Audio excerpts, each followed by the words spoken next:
When it was determined that we should sail for Italy, they delivered Paul and certain other prisoners to a centurion named Julius of the Augustan band. Embarking in a ship of Adramyttium, which was about to sail to places on the coast of Asia, we put to sea, Aristarchus, a Macedonian of Thessalonica, being with us. The next day we touched at Sidon. Julius treated Paul kindly and gave him permission to go to his friends and refresh himself. Putting to sea from there, we sailed under the lee of Cyprus, because the winds were contrary. When we had sailed across the sea, which is off Cilicia and Pamphylia, we came to Myra, the city of Lycia. There the centurion found a ship of Alexandria sailing for Italy, and he put us on board. When we had sailed slowly many days, and had come with difficulty opposite Cnidus, the wind not allowing us further, we sailed under the lee of Crete, opposite Salmone. With difficulty sailing along it, we came to a certain place called Fair Havens, near the city of Lasea.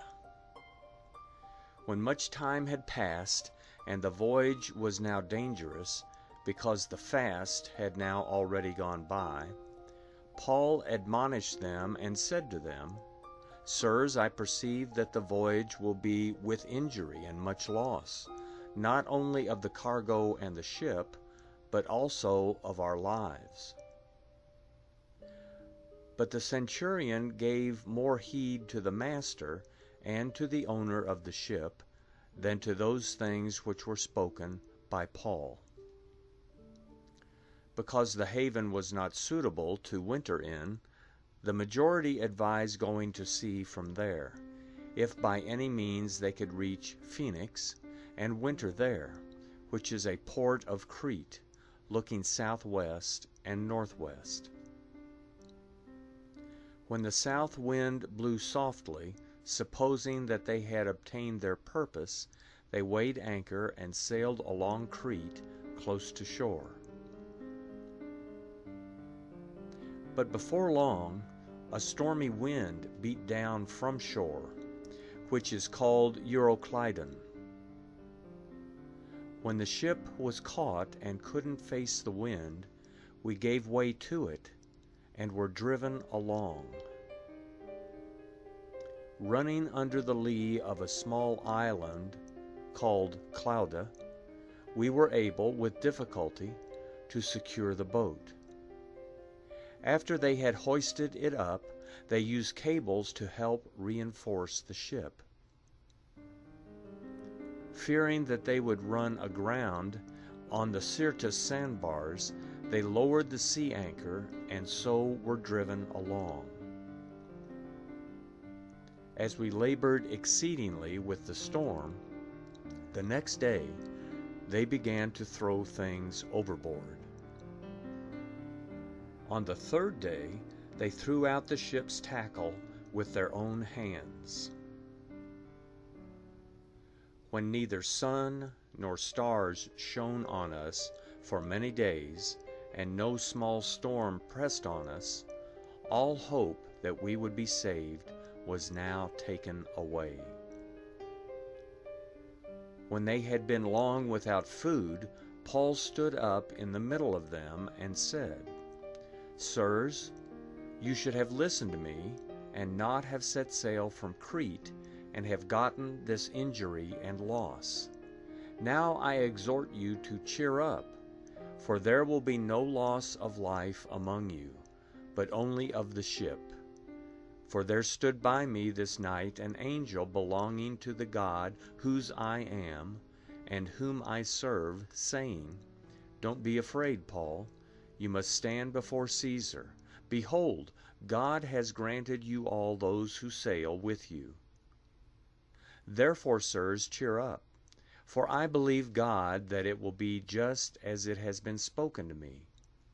But we must run aground on a certain island. But when the 14th night had come, as we were driven back and forth in the Adriatic Sea, about midnight, the sailors surmised that they were drawing near to some land.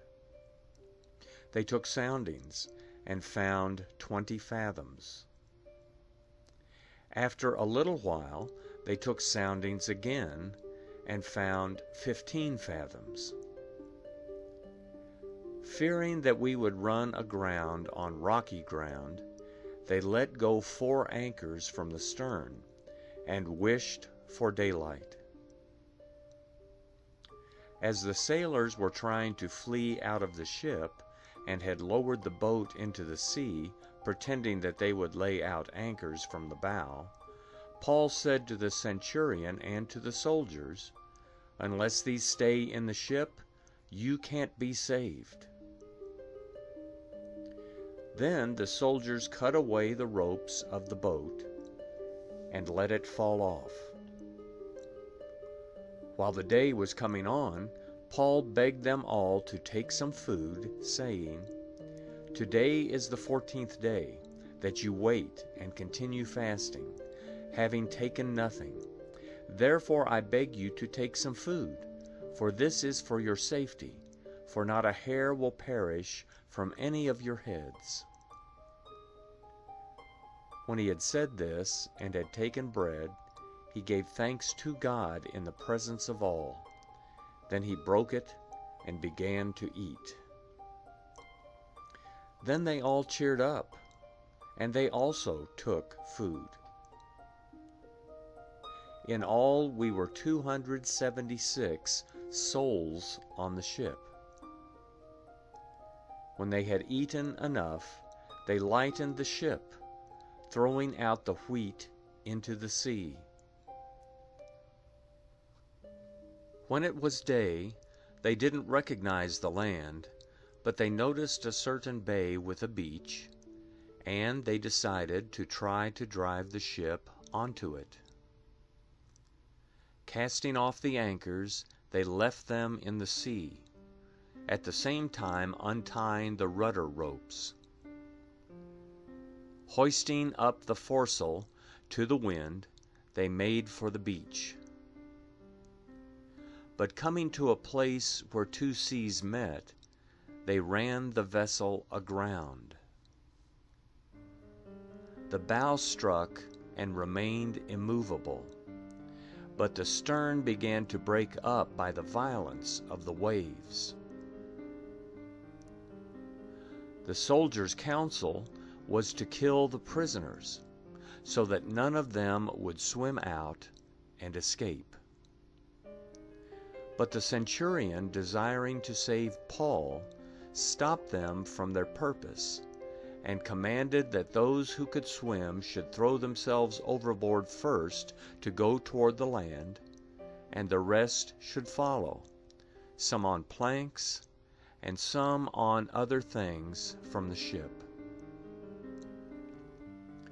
So they all escaped safely to the land.